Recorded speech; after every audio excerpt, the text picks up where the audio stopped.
Fala galerinha, beleza? Para quem não me conhece, eu sou o professor Leandro Tavares de Ciências e Biologia. Muito prazer para quem não me conhece, para quem já me conhece, muito bom revê-lo aí do outro lado. Então a gente está abrindo esse canal aqui especialmente para você, né, que é ligado nas aulas de Ciências e Biologia, né, que está aí antenado, sempre querendo buscar mais coisas. Aqui é o nosso canal de diálogo, né? Eu vou trazer vários temas, várias informações, experimentos, né? O que a ciência moderna pode nos proporcionar, e aí a gente vai criar esse diálogo aqui. Eu quero sempre que vocês estejam participando junto conosco aqui no canal, beleza? Corre lá, aproveita, se inscreve no canal, tá certo? Clica lá no gostei, deixa seu comentário e sempre que puder eu tô respondendo a todo mundo. Me segue lá no Instagram também, tá certo? @prof.leandrotavares. Lá vai também ter muita coisa, muito conteúdo bacana para vocês também. Então hoje, né, no nosso diálogo de hoje, a gente vai começar com uma pergunta investigativa, né? Uma pergunta que a gente vai se basear para construir o nosso conhecimento, tá? Quais são as propriedades dos materiais? E aí, quais são as propriedades dos materiais? Primeiro, a gente tem que definir o que é material, né? O que é um material? Material é tudo que é composto por matéria. E o que é matéria? Que é tudo que tem volume e ocupa um lugar no espaço. Então, material é composto por matéria e matéria tem massa e ocupa um volume no espaço. Beleza? Dependendo do que compor a matéria, a gente vai ter propriedades diferentes dos materiais. Então a gente vai ver algumas dessas propriedades aqui no nosso diálogo, no nosso bate-papo de hoje. Então, para iniciar uma comparação, né, a gente pode pegar, por exemplo, 2 kg de pipoca e 2 kg de chumbo. E a gente vai comparar. São dois materiais completamente diferentes que a gente tem aí 2 kg de cada um, né? Então, nós vamos observar características diferentes. Considerando as propriedades dos materiais, nós vamos classificá-los em 2 tipos: as propriedades gerais e as propriedades específicas. Vamos falar dos 2 grupos agora, tá? Começando pelas propriedades gerais. As gerais são aquelas que vão existir em toda a matéria. Todas as matérias, independente de sua composição, vão apresentar as propriedades gerais. E quais são elas? A primeira delas é a massa, né? A massa vai dizer exatamente a quantidade de matéria daquele material. Geralmente, a gente encontra a unidade de massa em grama ou em quilograma. Grama é representado pela letra G e quilograma por kg. O instrumento mais utilizado para medir massa é a nossa famosa balança, né? Que a gente mede tanto materiais quanto alimentos, quanto também o nosso próprio corpo, não é isso? Outra propriedade geral é a inércia, né? A inércia está relacionada à resistência que ele vai ter para variar o seu estado de repouso. Por isso que a gente fala, um corpo em repouso tende a estar em repouso, um corpo em movimento tende a estar em movimento. Outra propriedade geral muito importante é o volume. O volume está relacionado ao espaço, né, que aquele material ou aquela matéria está ocupando no lugar. Vai independer do estado físico, seja sólido, líquido ou gasoso. Sua unidade de medida pode ser metro cúbico, centímetro cúbico, litro, mililitro, entre outros. Outra propriedade geral muito importante é a impenetrabilidade. Ela diz que 2 corpos não podem ocupar o mesmo espaço. Como é isso? Vamos ver na prática? Então aqui a gente tem um copo aqui, ó, cheio de água. Vocês estão vendo? E aqui eu tenho uma pedrinha de gelo. O que é que vai acontecer quando eu colocar aqui dentro? Vai derramar. Ou seja, 2 corpos não podem ocupar o mesmo espaço. O gelo tomou conta daquele espaço que era somente a água, e como não tinha espaço para o gelo, houve um derramamento, deslocamento do corpo para poder o gelo tomar o seu espaço. Como eu estou com sede, vou tomar aqui essa aguinha aqui.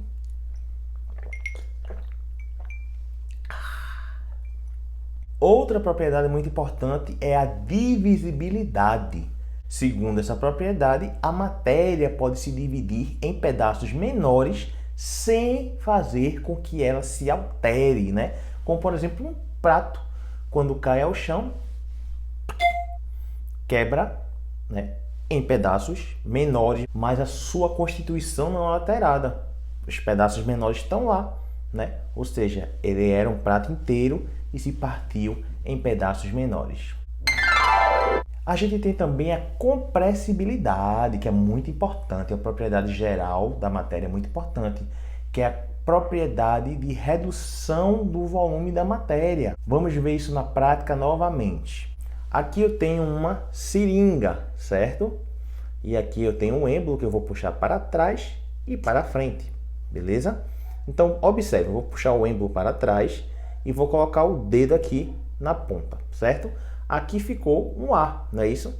Se eu apertar o êmbolo, o que acontece? Ele vai ser empurrado até certo ponto e a partir de certo ponto ele não vai mais, ó, tá vendo? Por quê?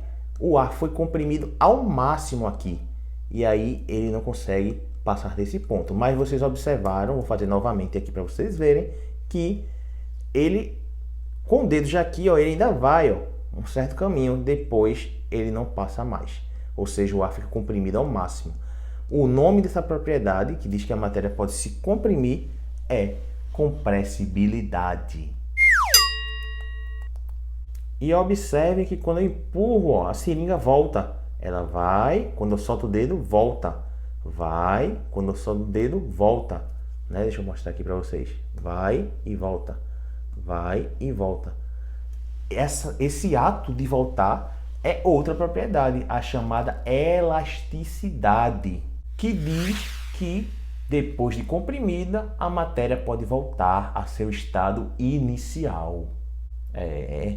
Vamos partir agora para as propriedades específicas. As propriedades específicas estão relacionadas à variação da matéria. Cada tipo de matéria vão apresentar propriedades específicas diferenciadas. A primeira delas é a dureza, né? A dureza está relacionada à possibilidade de um material riscar o outro. Então, quando um material risca o outro, significa que tem maior dureza. Aquele material que é riscado tem menor dureza. Então, se eu tenho um vidro, né, e uma pedra consegue riscar um vidro, significa que a pedra tem maior dureza do que o vidro. Passou um mosquito aqui agora. Outra propriedade específica é a densidade, né? A densidade está relacionada à massa e o volume de uma determinada matéria. É ela que vai definir se algo vai flutuar ou vai ficar na superfície da água. Novamente trazendo aquele nosso copinho de água. Observem aqui que o gelo ele está perto da superfície da água. Não sei se vocês vão conseguir enxergar aí. Tá? O gelo está aqui, ó, perto da superfície da água. Ele não afundou. Ele está aqui, ó, perto da superfície da água. Vou tomar mais um golinho aqui. Isso significa dizer que a água no seu estado sólido, em forma de gelo, ele é menos denso do que a água em seu estado líquido, que é o que a gente conhece como água. E a gente tem também as propriedades organolépticas, que são propriedades perceptíveis, que a gente consegue perceber nos materiais. Perceber. A cor, o brilho, né, que a gente enxerga com nossos olhos, o sabor que a gente sente pelo nosso paladar, o odor pelo olfato e a textura pelo tato. E aí a gente tem os estados físicos da matéria que vocês estão cansados de saber. Quais são os três aí? Digam aí. Sólido, líquido e gasoso. Exatamente. No estado líquido existe um volume definido, ou seja, tem aquele volume, mas o formato da matéria vai variar. Por exemplo, a água que estava nesse copinho aqui que eu já bebi, né? Ela tinha o formato do copo. Se eu pegasse essa mesma quantidade aqui e colocasse numa taça fininha, ele ficaria na taça fininha. Então, isso é característica de material líquido. Ele vai tomar a forma de onde ele estiver, mas o volume não vai mudar. Os sólidos têm volume e forma fixa, né? Tem o mesmo volume e vão ter aquela forma que não vai mudar, a não ser que seja deformado, ou seja, sua forma seja forçadamente modificada, mas ele vai ter aquele formatozinho o tempo inteiro. E o estado gasoso, ele não tem nem volume e nem forma fixa, vai variar, né? O volume e sua forma vão variar de acordo com o ambiente que eles estão, né? Vão se espalhar mais ou vão se expandir mais ou menos e vão tomar a forma daquele ambiente, independente de sua configuração. E aí tem dois conceitos muito interessantes quando a gente estuda o estado físico da matéria, né?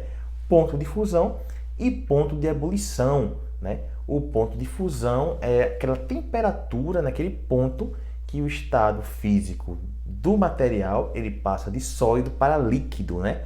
Por exemplo, a água, nessa água que eu tomei aqui que já era, acabou. Ela vai deixar de ser gelo para ser água líquida, mais ou menos a 0 graus Celsius. E o ponto de ebulição é quando passa do estado líquido para o estado gasoso, né? No caso da água, também 100 graus Celsius, aproximadamente 100 graus Celsius, a água começa a evaporar. Beleza? Espero que todo mundo esteja acompanhando bem direitinho até aqui. E agora a gente vai fazer alguns exercícios, tá certo? Algumas atividades para poder a gente testar aí os conhecimentos. Vejam aí essa questão. O ponto de fusão do alumínio é igual a 660,3 graus Celsius e o ponto de ebulição é 2.470 graus Celsius.